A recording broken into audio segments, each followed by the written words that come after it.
ॐ निरञ्जनं नित्यम् अनन्तरूपं भक्तानुकम्पाधृतविग्रहं वै ईशावतारं परमेशमीड्यं तं रामकृष्णं शिरसा नमामः। जननीं शारदां देवीं रामकृष्णं जगद्गुरुं पादपद्मे श्रित्वा प्रणमामि मुहुर्मुहुः। ॐ नमस्ते ज्योतिराजाय विवेकानन्दसूरये सच्चित्सुखस्वरूपाय स्वामिने तापहारिणे। ॐ शास्त्रज्ञाय प्रशान्ताय वेदान्तप्रतिपादिने नमस्तपदपादाय ज्ञानविज्ञानदीप्तये। ॐ अखण्डमण्डलाकारं व्याप्तं येन चराचरं तत्पदं दर्शितं येन तस्मै श्रीगुरवे नमः।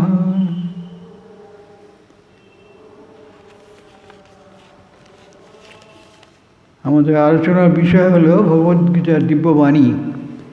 স্বামী অবনীন্দ্র মহারাজের ভগবদ্গীতার উপরে যে বক্তৃতাবলী ছিল তারই বাংলা অনুবাদ।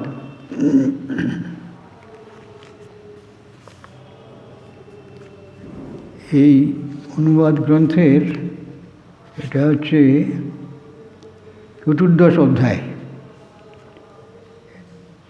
এর আগে পর্যন্ত বিভিন্ন বিষয় আলোচনা করেছেন স্বামী অবনীন্দ্র মহারাজ ভগবদ্গীতার 14 অধ্যায়ের শ্লোক অবলম্বনে। আজকের আলোচ্য যে অধ্যায় 14 অধ্যায়, সেখানে শিরোনাম হচ্ছে গুণত্রয়ে বিভাগ যোগ। আমরা জানি যে সমস্ত কিছু সৃষ্টির মধ্যেই 3টি গুণের প্রকাশ থাকে, সত্য, রজ, তম। কারণ প্রকৃতি হচ্ছে এই 3 গুণের সমন্বয়। কিন্তু এখানে আলোচ্য বিষয়ের শিরোনাম দেওয়া হয়েছে মহারাজের বক্তৃতার 3 গুণই বন্ধন, সত্য, রজ, তম। এই যে ত্রিগুণাত্মিকা প্রকৃতি, তাই প্রকৃতিজাত যা কিছু বিষয় রয়েছে সবই এই 3 গুণের মধ্যেই পড়ছে। এখন মহারাজ বলছেন এই 3টি গুণই হচ্ছে বন্ধন। ভগবদ্গীতা শ্রীকৃষ্ণ সেই কথাই বলেছেন। তার সেই কথা অনুযায়ী মহারাজ এই অধ্যায়টি শুরু করেছেন, যারা আমরা বঙ্গানুবাদে পাচ্ছি। ভগবদ্গীতার 13 অধ্যায় আমরা শিখেছি। মহারাজ বলছেন এর আগে যে 13 অধ্যায় আলোচনা হয়েছে, বলছে সেখানে আমরা শিখেছি প্রকৃতি ও জীবাত্মার মধ্যে পার্থক্য ও প্রকৃতি ও চৈতন্যের মধ্যে পার্থক্য সম্বন্ধে। এই বিভিন্ন বিষয়গুলি রয়েছে এই জাগতিক যে বৈচিত্র্যময় জগৎ, তার মধ্যে প্রকৃতি আর জীবাত্মা এগুলি পাচ্ছি, আর প্রকৃতি ও চৈতন্যের মধ্যে আমরা পার্থক্য, এই পার্থক্যগুলি ভালো করে আমাদের জেনে নিতে হবে। প্রকৃতি ও চৈতন্যের মধ্যে পার্থক্য কী, আর প্রকৃতি ও জীবাত্মার মধ্যে পার্থক্য কী, এগুলি সম্বন্ধে কিছুটা আগে আমাদের জ্ঞান থাকা দরকার। যে প্রকৃতি বলতে কী বোঝায়, জীবাত্মা বলতে কী বোঝায়, চৈতন্যের মধ্যে, চৈতন্য বলতে এখানে পরমাত্মাকেই বোঝাচ্ছে, তাই পরমাত্মার মধ্যে পার্থক্য সম্বন্ধে, এগুলোর মধ্যে যে পার্থক্য রয়েছে সেইগুলো না জানলে, না সে সম্বন্ধে ধারণা না থাকলে মহারাজের বক্তব্য বিষয় আমাদের ঠিক হৃদয়ঙ্গম হবে না।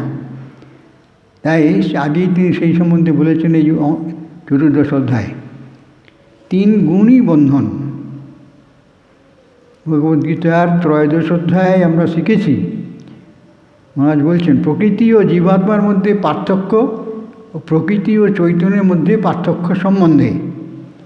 আমরা আরও দেখেছি যে প্রকৃতির এলাকা, বিশ্বের বৈষয়িক অংশ হলো অত্যন্ত বিস্তৃত। কারণ সবই প্রকৃতিজাত বিষয়, নাম, আকার ইত্যাদি, রূপ, এসবই বৈষয়িক অর্থাৎ বিষয় থেকে তার সৃষ্টি। তাই সারা বিশ্বের বৈষয়িক অংশ হল অত্যন্ত বিস্তৃত। এর মধ্যে রয়েছে সমস্ত ইন্দ্রিয়ের বিষয়গুলি, অর্থাৎ ইন্দ্রিয় লব্ধ যে জ্ঞান আমরা লাভ করি জগতের সমস্ত বৈষয়িক বিষয়, যার নাম, রূপ, আকার ইত্যাদি আছে, সেইগুলি রয়েছে। আর রয়েছে কি ইন্দ্রিয়গুলি, যার দ্বারা আমরা এই বিষয়গুলিকে উপলব্ধি করি, এবং সেই ইন্দ্রিয় শক্তিগুলি, ইন্দ্রিয়ের যে শক্তি সেও প্রকৃতিজাত। মানসিক ও বৌদ্ধিক অবস্থাগুলি, এগুলি সবই প্রকৃতির এলাকায় পড়ে। মানসিক এবং বৌদ্ধিক, মন, বুদ্ধি, এগুলোর যে অবস্থা সেও প্রাকৃতিক বিষয়, প্রকৃতি থেকেই তার উৎপত্তি হচ্ছে। এর বাইরে রয়েছে চৈতন্য। এই বৈষয়িক সমস্ত নাম, রূপ, আকার, উপাধির মধ্যে যা কিছু বিষয় রয়েছে সেগুলি সব প্রকৃতির এলাকার মধ্যেই পড়ছে।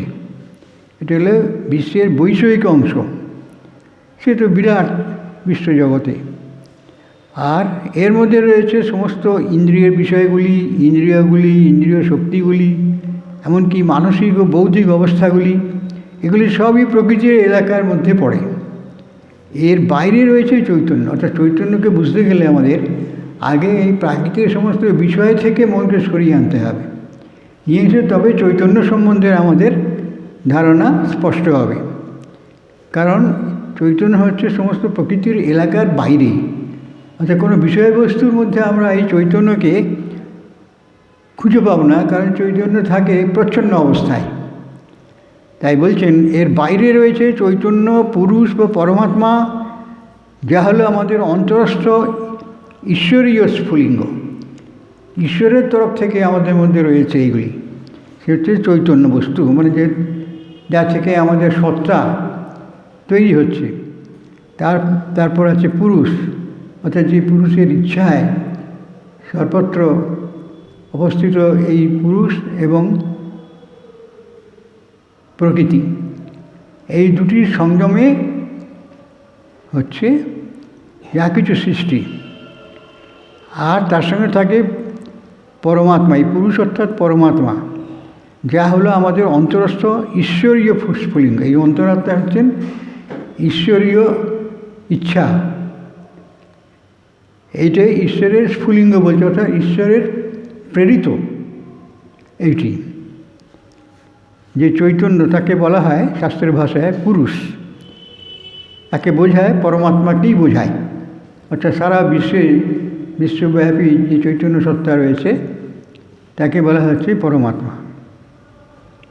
যার সঙ্গে মহারাজ বলছেন অন্তরস্থ ঈশ্বরীয় স্ফুলিঙ্গ, এটি অন্তরে থাকে, প্রচ্ছন্ন অবস্থায় দেখা যায় না, কিন্তু সেই ঈশ্বরীয় শক্তির স্ফুলিঙ্গ, যেমন অগ্নির একটা স্ফুলিঙ্গ থাকে, সেই রকম অন্তরস্থ ঈশ্বরীয় স্ফুলিঙ্গ, এটা ঈশ্বর থেকে প্রদত্ত। আর অন্যান্য যে সমস্ত সেগুলি হলো নাম, রূপ, আকার, উপাধি, এগুলি সব প্রকৃতি থেকে উদ্ভব হচ্ছে। সমস্ত সুখ ও দুঃখ, যন্ত্রণা ও শোক এবং অসুখী ভাব, এসবই প্রকৃতির অন্তর্গত। যখন এইগুলো নিয়ে আমরা মনে করি সবসময় যে এগুলি আমাদেরই, এবং এগুলি আমাদের যা যন্ত্রণা, শোক, দুঃখ, এগুলি আমাদের ভোগ করতে হয়। কিন্তু আমাদের যদি এই ধারণা ঠিক থাকে যে এসব প্রকৃতির, তো প্রকৃতির বারে বললেই মনে হবে যে প্রকৃতি তো সবসময় পরিবর্তনশীল, এই আছে এই নেই, আর যন্ত্রণায় ভুগছি, ভয়ানক কষ্ট হচ্ছে মনে হচ্ছে। কিন্তু কিছুদিন বাদই ঔষধ প্রয়োগের দ্বারা যখন সেটা সেরে যায়, তখন কি হবে? তখন তো আমাদের মনে আর এই দুঃখ যন্ত্রণা কিছুই থাকবে না।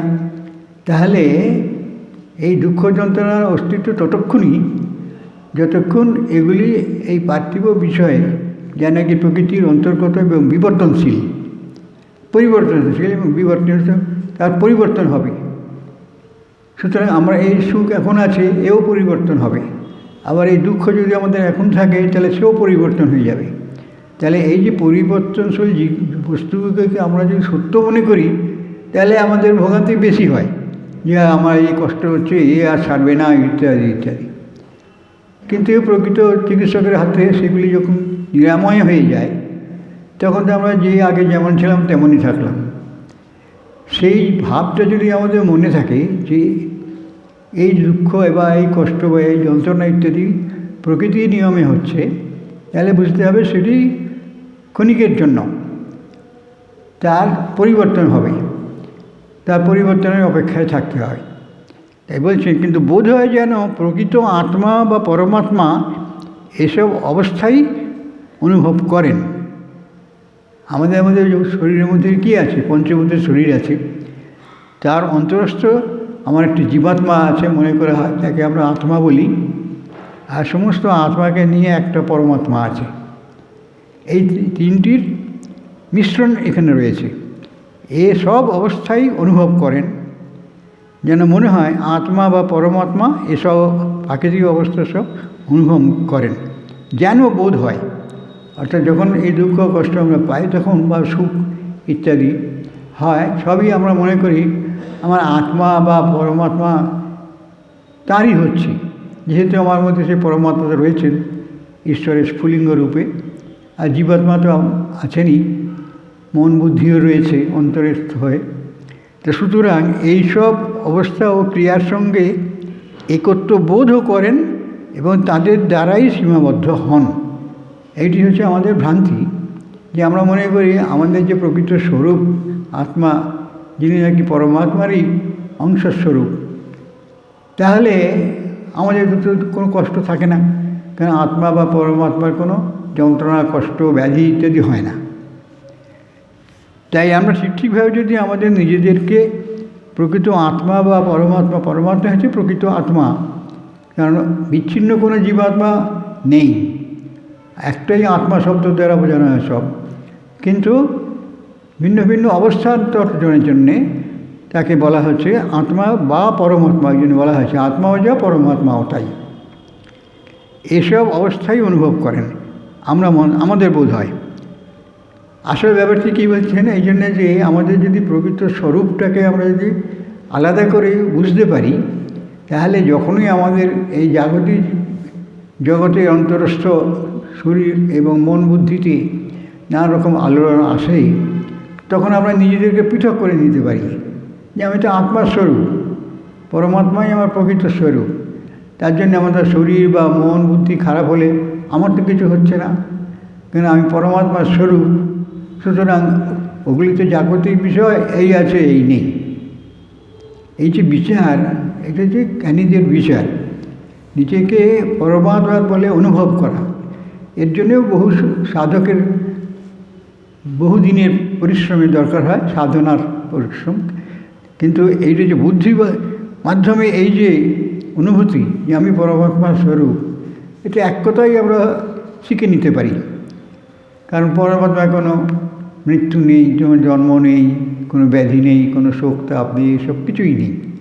আর তারই একটি ক্ষুদ্র অংশরূপে আমাদের রয়েছে জীবাত্মা, সে তো আত্মাই। সুতরাং তারও কোনো ব্যাধি নেই, দুঃখ নেই, মৃত্যু নেই, জন্ম নেই। তাহলে আমি কি বস্তু? আমরা সবাই মনে করছি আমি একটা শরীর, আমার মন আছে, বুদ্ধি আছে, এসব নিয়ে হাত প্রত্যঙ্গ সব রয়েছে, ইন্দ্রিয়াদি রয়েছে, তাই দিয়ে আমি একটা বিরাট শক্তি মনে করছি নিজেকে। কিন্তু এই সবগুলিরই আরেকটা অস্তিত্ব রয়েছে সবসময় একই সঙ্গে, নাহলে শরীরের অস্তিত্ব থাকে না। সেটি হচ্ছে আমাদের এই আত্মা, যা নাকি পরমাত্মা ছাড়া কিছু নয়। এসব অবস্থাই অনুভব করেন, আবার এইসব অবস্থা ও ক্রিয়ার সঙ্গে একত্র বোধ করেন এবং তাদের দ্বারাই সীমাবদ্ধ হন। যখন আমরা এই সমস্ত জাগতিক বিষয়ের সঙ্গে আর যে আত্মবিষয় যে সমস্ত বস্তুগুলি রয়েছে, চৈতন্য সত্তা ইত্যাদি, সেগুলোকে আমরা এক করে ফেলছি। এই জন্য এই পার্থক্য, এটি আমাদের অনুসন্ধানীয় বিষয়। এগুলিকে ঠিকভাবে পার্থক্য যদি আমরা করতে পারি, তাহলে প্রয়োজনের সময় আমাদের সেই বুদ্ধিটা যদি আমরা অ্যাপ্লাই করি, শুধু অনুভূতি থাকলেই হবে না, সেটাকে আবার কাজে লাগাতে হবে, আমাদের অ্যাপ্লাই করতে হবে। যখনই আমার দুঃখ কষ্ট কিছু হয় তখন আমি নিজেকে পরমাত্মা বলে চিন্তা করি, বোধ করি। ধ্যানে এগুলি সম্ভব। তারপরে ধ্যান অভ্যস্ত হয়ে গেলে স্বাভাবিক হয়ে যাবে, জীবনে নিজের স্বভাবের মধ্যেই এটা থাকবে, নিজেকে পরমাত্মা বলে বোধ থাকবে। তাই বলছেন, তারপরে এইসব অবস্থা ও ক্রিয়ার সঙ্গে একত্ববোধও করেন তাদের নিজেদেরকে।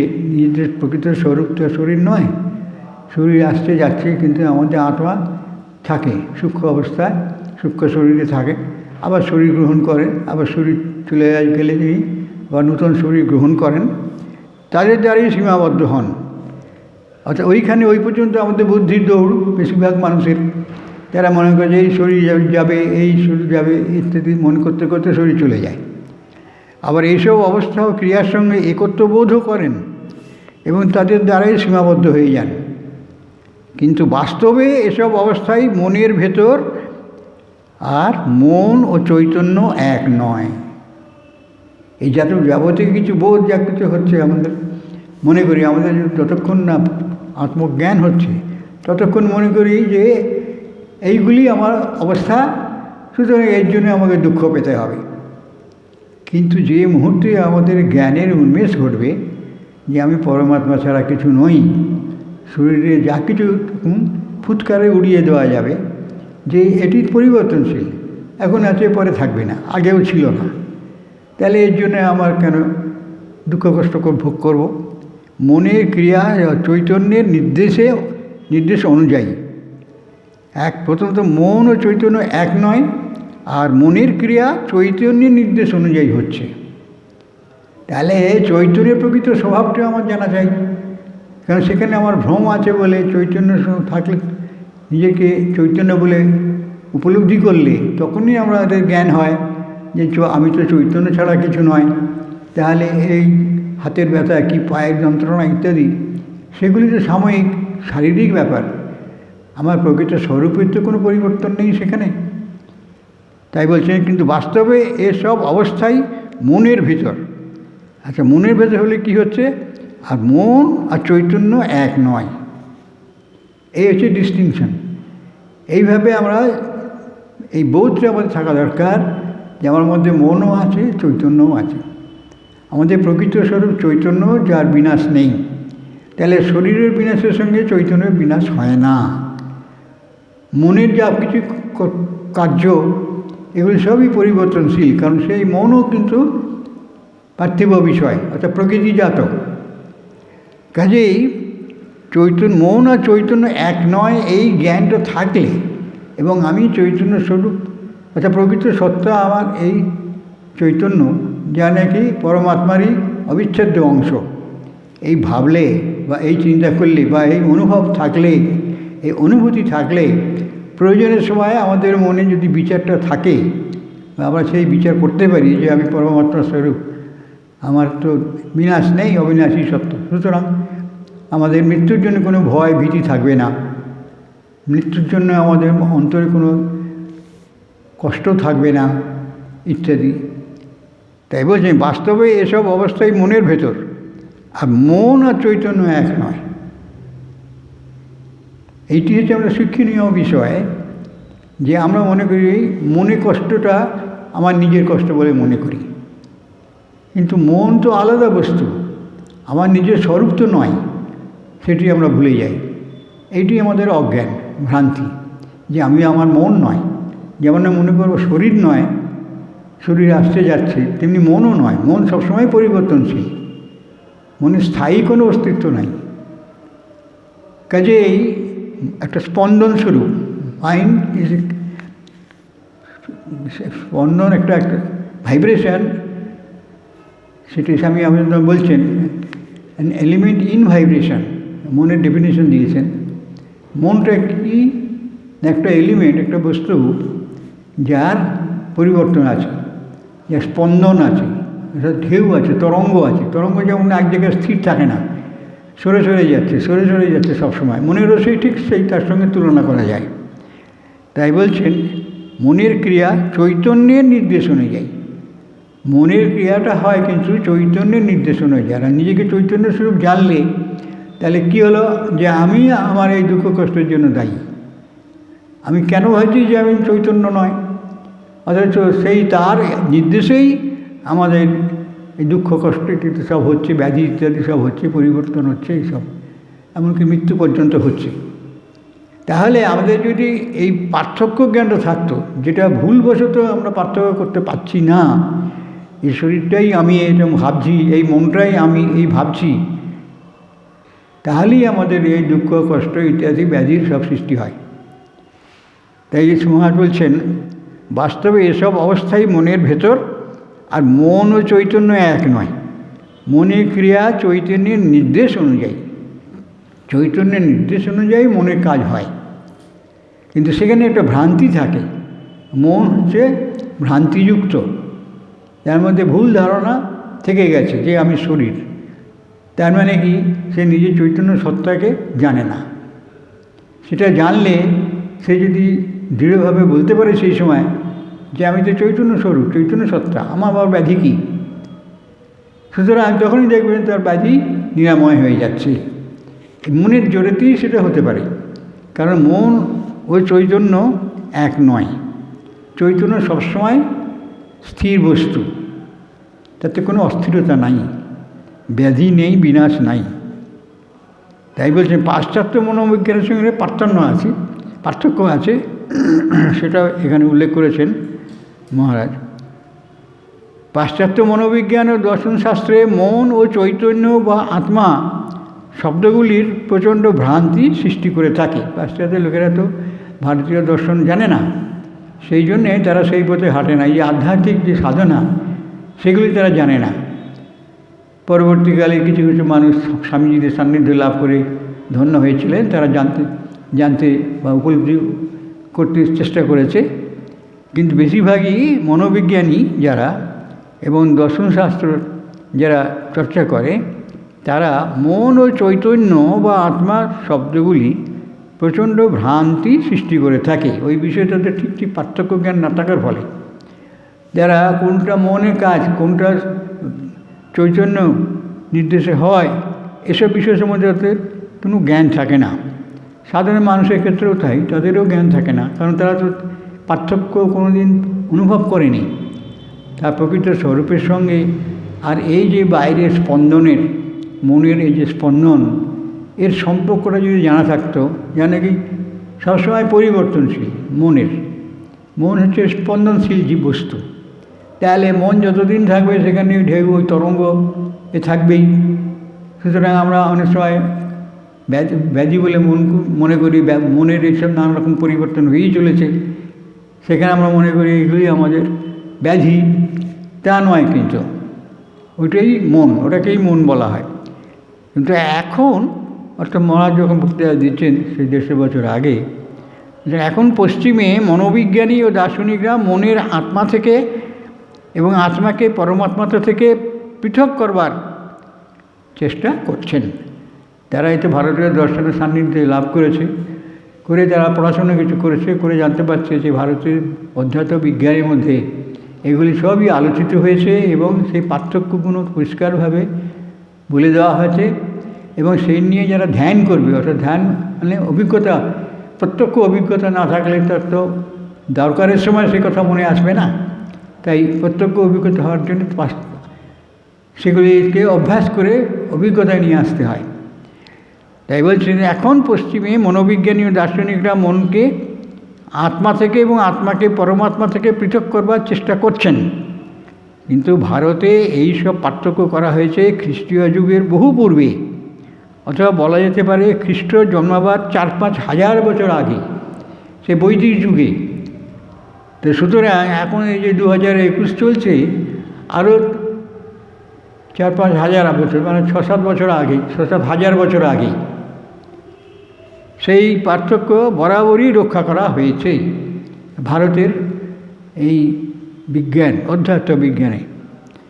ভগবদ্গীতার 14 অধ্যায় আমরা শিখব, এটা 14 অধ্যায় আমরা এসেছি। সেখানে আমরা কি শিখব? প্রকৃতি বিবর্তনের পথে যেসব অবস্থার সৃষ্টি করে এবং কী পদ্ধতিতে আত্মা বদ্ধ হন এইসব অবস্থার ফল অনুযায়ী। পরিবর্তনটি হচ্ছে প্রকৃতির মধ্যেই রয়েছে। আর যেহেতু আমরা এই প্রকৃতি বিবর্তনের সঙ্গে নিজেকে এক করে ফেলি, তাহলে সেই সবগুলি আমাদের হচ্ছে বলে আমরা মনে করব। এমনকি হচ্ছে কী পদ্ধতিতে আত্মা বদ্ধ হন এইসব অবস্থার ফল অনুযায়ী সেগুলো হচ্ছে। প্রথম শ্লোকে অর্জুনের আধ্যাত্মিক গুরু শ্রীকৃষ্ণ বলছেন, অর্থাৎ এই অধ্যায় প্রথম শ্লোকটি কি? চতুর্দশ অধ্যায় প্রথম শ্লোক ভগবদ্গীতার। পরং ভুয়ো প্রবক্ষ্যামি জ্ঞানানাং জ্ঞানম উত্তমম যজ্ জ্ঞাতা মুনয় সর্বে পরাং সিদ্ধি মতো গতাঃ। অর্থাৎ শ্রী ভগবান শ্রীকৃষ্ণ বলছেন, আমি পুনরায় জ্ঞানসমূহ মধ্যে সর্বোত্তম জ্ঞান বলিতেছি, যাহা জানিয়া মুনিগণ অর্থাৎ জ্ঞানীরা এই দেহবন্ধন হইতে মোক্ষ লাভ করিয়াছেন। দেহবন্ধন, দেহটি একটি বন্ধন ছাড়া কিছু নয়, কিন্তু আমাদের একটা সার্বিক চৈতন্য রয়েছে, সত্তা রয়েছে চিরকাল। অর্থাৎ আমাদের দেহ ধারণের আগেও আমরা সূক্ষ্ম শরীরে বিদ্যমান ছিলাম, তার আগে হয়তো অন্য একটি শরীর অবলম্বন করে আমরা জীবিত ছিলাম, কারণ আমাদের প্রকৃত আত্মার বিনাশ নাই। একটি শরীর চলে যায়, আবার একটি শরীর ধারণ করে সেখানেই আবার সে তার বাসা বাঁধে। সুতরাং সেখানে সেই তার যে প্রকৃত স্বরূপ, যারা কি অবিনাশী সত্তা, সেটাকেই আমাদের নিজেদের বিনাশী বলে আমরা মনে করি। কিন্তু সেই ভ্রান্তি যতদিন না আমাদের দূর হচ্ছে, ততদিন এই পাঠ্যজ্ঞান না থাকার ফলে সেই বোধটা, সেই ভ্রান্তিটা হচ্ছে। সেই জন্যে সেই পার্থক্য সম্বন্ধে শ্রীকৃষ্ণ অর্জুনকে এবার নানা অধ্যায় নানা বিষয় শিক্ষা দিয়েছেন। এবারে বলছেন এই তিন গুণ, সত্য রজতম ত্রিগুণাত্মিকা প্রকৃতি, প্রকৃতির মধ্যে তিনটি গুণই বর্তমান আছে। কম বেশি হয়, বিক্ষোভ সৃষ্টি হয়, তার জন্য নানা রকম অসুবিধার সৃষ্টি হয়। এখন ভগবান বলছে শ্রীকৃষ্ণ যে আমি পুনরায় জ্ঞানসমূহ মধ্যে সর্বোত্তম জ্ঞান বলিতেছি। এর আগে পর্যন্ত দ্বাদশ অধ্যায় পর্যন্ত নানাবিধ জ্ঞানের বিষয় বলেছেন। এখন বলছেন আবার পুনরায় জ্ঞানসমূহ মধ্যে সর্বোত্তম জ্ঞান আমি বলছি। মানে অর্জুনকে তার দেওয়া বা শিক্ষার বিষয় এত বিস্তৃত যে বলে বলে শেষ করতে পারছেন না। প্রকৃত জ্ঞানের কথাটা তাকে বুঝিয়ে দিতে পারছেন না। বিভিন্ন বিষয় বলে বলে বলে প্রকৃতির সঙ্গে, মনের সঙ্গে, বিষয়ের সঙ্গে, আত্মার সঙ্গে, পরমাত্মার সঙ্গে কোনো ভিন্নতা নাই, অথচ সব কিছুর মধ্যেই তা বর্তমান রয়েছে। এসব কত কিছু বিষয় সব বলেছেন। বলে এখন বলছেন সর্বোত্তম জ্ঞানটা তোমাকে আমি বলে দিচ্ছি, তুমি শোনো। বলছেন যাহা জানিয়া মুনিগণ এই দেহবন্ধন হইতে মোক্ষ লাভ করিয়াছেন। দেহবন্ধনের জন্যই তো এই সমস্ত জানার প্রয়োজন হচ্ছে। আমরা নিজেকে দেহ মনে করছি, মন বুদ্ধি সব দেহের মধ্যে সীমাবদ্ধ হয়ে রয়েছে মনে করছি, কিন্তু সারা বিশ্বে ইউনিভার্সাল মাইন্ড রয়েছে, ইউনিভার্সাল ইন্টেলিজেন্স মানে ইউনিভার্সাল বুদ্ধি রয়েছে, এসব রয়েছে, তার সঙ্গে সব যুক্ত আমরা, কিন্তু সেসব সম্বন্ধে আমাদের কোনো জ্ঞান নেই। ওই জন্য আমরা মনে করছি আমরা একটা ক্ষুদ্র জীব, এই সব কিছু থেকে বিচ্ছিন্ন, ঈশ্বরীয় সত্তা আমাদের মধ্যে নেই। অথচ ঈশ্বরীয় সত্তা ব্যতীত প্রকৃতি কিছু তৈরি করতে পারে না, সৃষ্টি করতে পারে না। সুতরাং এইসব জ্ঞানগুলো এবং পার্থক্য, কার কী কাজ, এগুলো আমাদের যদি জানা না থাকে তাহলে কি হয়, আমরা নিজেদের প্রকৃত স্বরূপকে বুঝতে পারি না। তখন এই বাইরের যে প্রকৃতিগত যে দেহ, শরীর, মন, এইসবগুলিকে আমার প্রকৃত সত্তা বলে আমরা মনে করছি সবসময়। এত বড় ভ্রান্তি নিয়ে আমরা চলি। কিন্তু আমাদের প্রকৃত স্বরূপকে আমরা জানলে, অবিনাশী আত্মাকে আমরা জানলে, তখন কি আমরা এই দেহের মধ্যে সীমাবদ্ধ থাকব? কখনোই না। কারণ দেহ তো আজ হচ্ছে কাল নেই, বিনাশশীল বস্তু, তার মধ্যে নিজেকে সীমাবদ্ধ আমরা করে রাখবো কেন? আমি আত্মাস্বরূপ, সারা বিশ্বে আমার অবস্থান। আর সেই আত্মা মানে পরমাত্মাই, কারণ আত্মার সঙ্গে পরমাত্মার কোনো বিচ্ছেদ নাই। একটাই বস্তু আছে পরমাত্মা, তোমার চৈতন্য সত্তা। সেই চৈতন্য সত্তা যেখানে যেখানে প্রকাশ হচ্ছে, প্রাণী, জীব, জন্তু, প্রকৃতির মধ্যে নানা বিষয়ের, এমনকি বৃক্ষলতাদির মধ্যেও সেই প্রাণের সম্ভাবনা আমরা দেখছি। সুতরাং সেই পরমাত্মার ইচ্ছায় সেগুলি সব হচ্ছে। তাই বলছেন এই চতুর্দশ অধ্যায়ে পর্যালোচনা করা হয়েছে গুণত্রয়ে বিভাগ যোগ। তিনটি গুণের যে বিভাগ, সেইটার দ্বারা যোগ অর্থাৎ ঈশ্বরের সঙ্গে বা পরমাত্মার সঙ্গে, আমাদের প্রকৃত স্বরূপের সঙ্গে আমাদের যোগ, এটা হলিতে আমাদের অজ্ঞানটা চলে যাবে, আমরা সত্যিকারের আমাদের প্রকৃত জ্ঞান লাভ করব। এই বিভাগ জ্ঞানের মাধ্যমে, বিভাগ জ্ঞান করে আমরা কী হব, আমরা যুক্ত হব আমাদের প্রকৃত সত্তা ঈশ্বরীয় সত্তার সঙ্গে। তাই নাম দেওয়া হয়েছে যোগ। যোগ মানে হচ্ছে পরমাত্মার সঙ্গে জীবাত্মার যোগ। প্রত্যেকটি অধ্যায়তে গীতাতে এই যোগ সম্বন্ধে আলোচিত হয়েছে।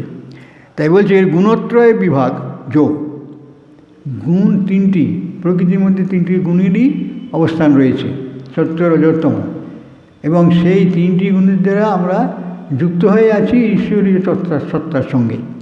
কিন্তু সেই জ্ঞান আমাদের না থাকার জন্য আমরা মনে করছি বিচ্ছিন্ন একটি বস্তু, আমার শরীর নিয়েই আমার সত্তা, এই শরীর চলে গেলেই আমার মৃত্যু হয়ে যাবে, আমার বিনাশ হয়ে যাবে। অথচ আমরা জানি না যে আমাদের কোনো বিনাশ নাই, কারণ সূক্ষ্ম সত্তায় আমরা পরলোকে গিয়ে সেখানে সূক্ষ্ম অবস্থা থাকতে হয় বীজাকারে, আবার নতুন শরীর ধারণ করে নতুন জন্ম, এরকম করে জন্মের পর জন্ম, জন্মের পর বিবর্তনবাদ বলা হয়েছে। সেই যার মাধ্যমে সেই প্রকৃতির সেই নিয়মের মধ্যে আমরা সীমাবদ্ধ হয়ে রয়েছি। অথচ আমাদের প্রকৃত স্বরূপ কিন্তু সীমাহীন একটি জ্ঞানের ওপর, যে আত্মার কোনো বিনাশ নাই। তাহলে এই যে আত্মার সঙ্গে আর আমার মন, বুদ্ধি, দেহ ইত্যাদির জ্ঞানের সঙ্গে যে পার্থক্যটা, সেটা আমার জানা নেই। এই ভ্রান্তির জন্যে, এটি অজ্ঞান, তার জন্যে আমাদের দুঃখ ভোগ করতে হচ্ছে। মনে হচ্ছে আমি আর বিনাশ হবে, মনে হচ্ছে আমি থাকবো না। কিন্তু যদি না থাকবো তাহলে আমার সৃষ্টি হলো কী করে? একটা বস্তু না থাকলে একটা সৃষ্টি হয় না। যেমন যে কোনো একটা গাছের বা লতার একটা বীজ থাকে, সেই বীজ থেকে আবার তার পুনরায় সৃষ্টি হয়। সুতরাং এই বীজের মধ্যে সূক্ষ্ম আকারে সেই তার প্রাণবস্তু উপস্থিত থাকে, আবার সে নতুন শরীর ধারণ করে। সুতরাং বীজের মধ্যেও তো আমার অস্তিত্ব রয়েছে, কাজে আমার অস্তিত্বের বিনাশ কোথায়? কিন্তু আমরা সেটা বুঝি না বলে মনে করছি ওটা শেষ হয়ে গেছে, বলে তা বিনাশশীল বস্তু হয়ে গেল। কিন্তু সেটি রয়েছে তার বীজের মধ্যে। একটি বটবৃক্ষের মধ্যে, একটি বীজের ফলের মধ্যে অসংখ্য বীজ থাকে, সেই প্রতিটি বীজ থেকে একটি বটবৃক্ষ হয়। তাহলে বলছেন আমি পুনরায় জ্ঞানসমূহ মধ্যে সর্বোত্তম জ্ঞান বলিতেছি, যাহা জানিয়া মুনিগণ এই দেহবন্ধন হইতে মোক্ষ লাভ করিয়াছেন। বলছেন এই চতুর্দশ অধ্যায় পর্যালোচনা করা হয়েছে গুণত্রয় বিভাগ যোগ, অর্থাৎ যে যোগ বৈজ্ঞানিক উপায়ে পরমাত্মাকে সত্য, রজ, তম এই তিন গুণ, যা বাস্তবে অজ্ঞানের বা অবিদ্যার বিভিন্ন রূপ, তা থেকে পৃথক করা হয়েছে। একটা চৈতন্যের দিক, একটা হয়েছে তিনটি গুণের দিক, যা নাকি পার্থিব বিষয়ের সৃষ্টি করে। তাহলে এই দুটোর মধ্যে পার্থক্য সবসময় এই পরমাত্মা বা সেই পরমাত্মাই তো জীবাত্মা হয়ে রয়েছেন। সুতরাং জীবাত্মা বা পরমাত্মার সঙ্গে পার্থক্য আমাদের এই তিনটি গুণ, রজতম, সত্য, এই তিন গুণের পার্থক্যটা জানা থাকা দরকার, যা বাস্তবে অজ্ঞানের বা অবিদ্যার বিভিন্ন রূপ, তা থেকে পৃথক করা হয়েছে এই অধ্যায়ে। এবং তা আরও শিক্ষা দেয় কীভাবে এই গুণগুলির পারে চিরশান্তির আলোয় যাওয়া যায়। তার মানেই হচ্ছে মুক্তি লাভ করা যায়। আমরা বন্ধনে যুক্ত হয়ে আছি, যেহেতু আমাদের প্রকৃত আত্মার, যে আমাদের প্রকৃত সত্তা, চৈতন্য সত্তা, সেটি সম্বন্ধে আমাদের জ্ঞান নাই। আমরা ভুল করে সবসময় আমরা প্রাকৃতিক বস্তু, যারা কি বিনাশশীল, পরিবর্তনশীল, বিবর্তনশীল ইত্যাদি কত কিছু প্রাকৃতিক নিয়মের মধ্যে দিয়ে আমাদের চলতে হচ্ছে। কিন্তু সেই সবই বিবর্তন হচ্ছে এই আত্মা ছাড়া। তাহলে আত্মার কোনো বিবর্তন হয় না, তার পরিবর্তন হয় না, যা ছিল তাই থাকে। এবং চিরকালই আমরা সেই আত্মার স্বরূপেতে বীজ আকারে সবসময় থেকেই যাচ্ছি, আমাদের কোনো মৃত্যু নাই। তাই বলছেন এই চতুর্দশ অধ্যায় পর্যালোচনা করা হয়েছে গুণত্রয় বিভাগ যোগ, অর্থাৎ যে যোগ বৈজ্ঞানিক উপায়ে পরমাত্মাকে সত্য রজ তম এই তিন গুণ, যা বাস্তবে অজ্ঞানের বা অবিদ্যার বিভিন্ন রূপ, তা থেকে পৃথক করা হয়েছে। এবং তা আরও শিক্ষা দেয় কীভাবে এই গুণগুলির পারে চিরশান্তির আলয়ে যাওয়া যায়, মুক্তি লাভ করা যায়। তাই বলছেন, এটি প্রথম শ্লোকে শ্রীকৃষ্ণ বলেছেন। তারপর শ্রীকৃষ্ণ সকল বিজ্ঞানের বিজ্ঞান বা পরম জ্ঞানের ব্যাখ্যা করলেন। প্রথমে এটা প্রস্তাবনা। শ্রীকৃষ্ণ বলছেন জ্ঞানের মধ্যে পরম জ্ঞান যেটি, জ্ঞানের মধ্যে শ্রেষ্ঠ যেটি, এইবার তোমাকে আমি বলবো। তারপরে শ্লোকের আলোচনা করছেন, বলছেন স্বামী অবনীন্দ্র মহারাজ বলছেন, প্রভু বললেন যে, প্রভু অর্থাৎ শ্রীকৃষ্ণ, তিনি বলছেন যে তিনি এখন ঘোষণা করবেন সকল বিজ্ঞানের বিজ্ঞানকে অথবা পরম জ্ঞানের কথা, যা জেনে মুনি ঋষিরা চরম পূর্ণতা বা মুক্তি লাভ করেছিলেন ইহলোক আবার পরলোকেও। ইহলোকেও আমাদের বাস করতে হয়, আবার পরলোকে গেলেও তা মৃত্যুর পরেও সেই পরলোকেও আমাদের বাস করতে হয়। সুতরাং ইহলোকেও আমাদের স্থান আছে বা পরলোকেও স্থান আছে। তাই এইগুলো পারে হচ্ছে আমাদের মুক্ত অবস্থা, চরম পূর্ণতা বা মুক্তি লাভ করেছিলেন ইহলোকে আবার পরলোকেও।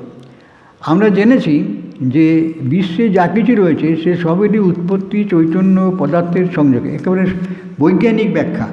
স্বামী অভয়দেব আমার দৃষ্টিভঙ্গি হচ্ছে বৈজ্ঞানিক মানে বেদান্তে এই বিজ্ঞানকেই স্বীকৃতি দিয়ে বেদান্তের ভাষায় সেগুলো প্রকাশ করা হয়েছে।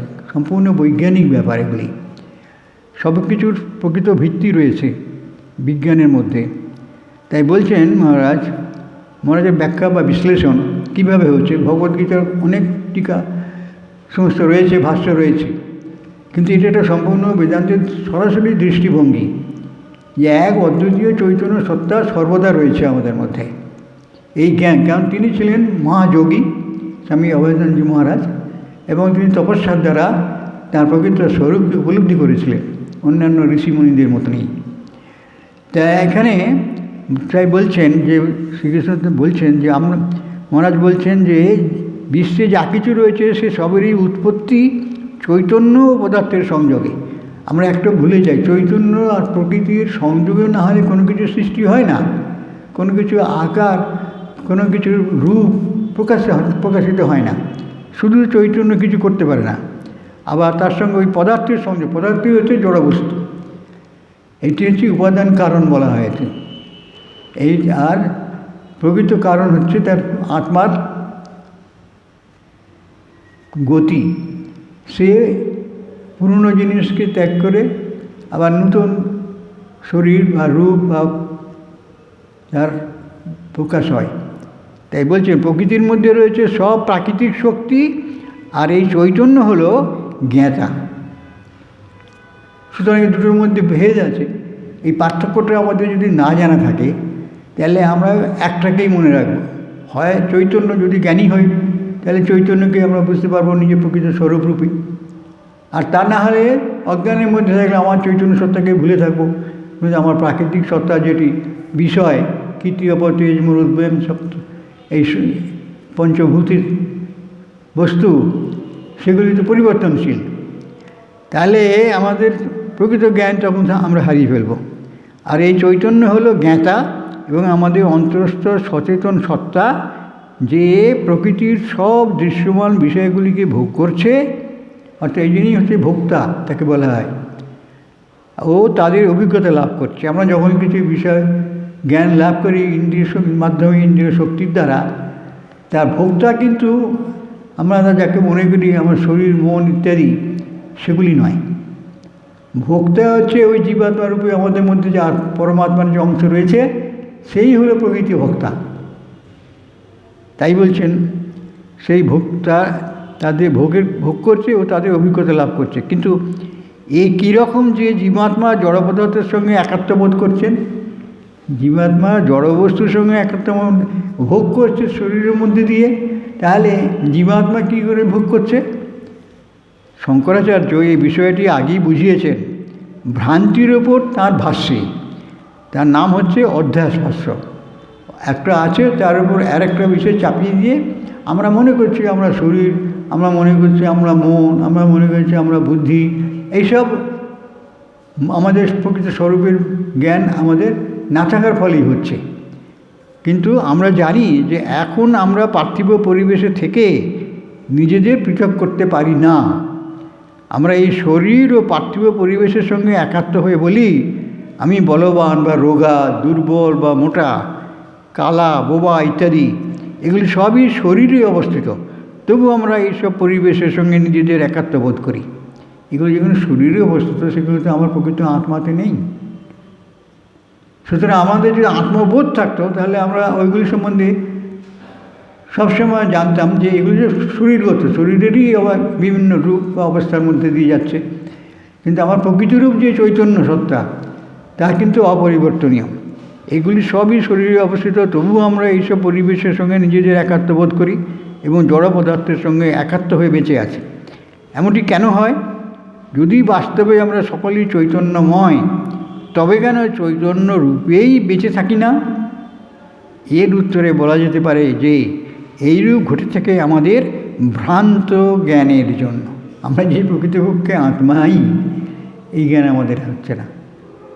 আর সেটা হতে গেলে কিন্তু সেই আমাদের আত্মা সম্বন্ধে জ্ঞান থাকা দরকার। মহাকঠিন এই আত্মা সম্বন্ধে জ্ঞান লাভ করা।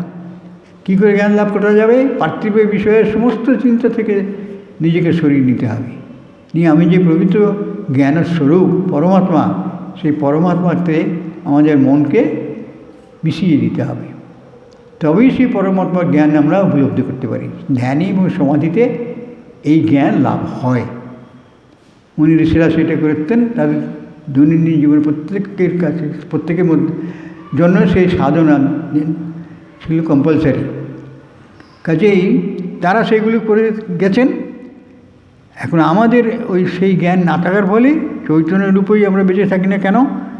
এর উত্তরে বলা যেতে পারে যে এরূপ ঘটে থাকে আমাদের ভ্রান্ত জ্ঞানের জন্য। এরপরের দিন আবার আমরা আলোচনা করব। আজকের এখানেই রাখছি। ওম পূর্ণমদঃ পূর্ণমিদং পূর্ণাৎ পূর্ণমুদচ্যতে পূর্ণস্য পূর্ণমাদায় পূর্ণমেবাবশিষ্যতে। ওম শান্তি শান্তি শান্তি। ওম শ্রীরামকৃষ্ণায় অর্পণমস্তু।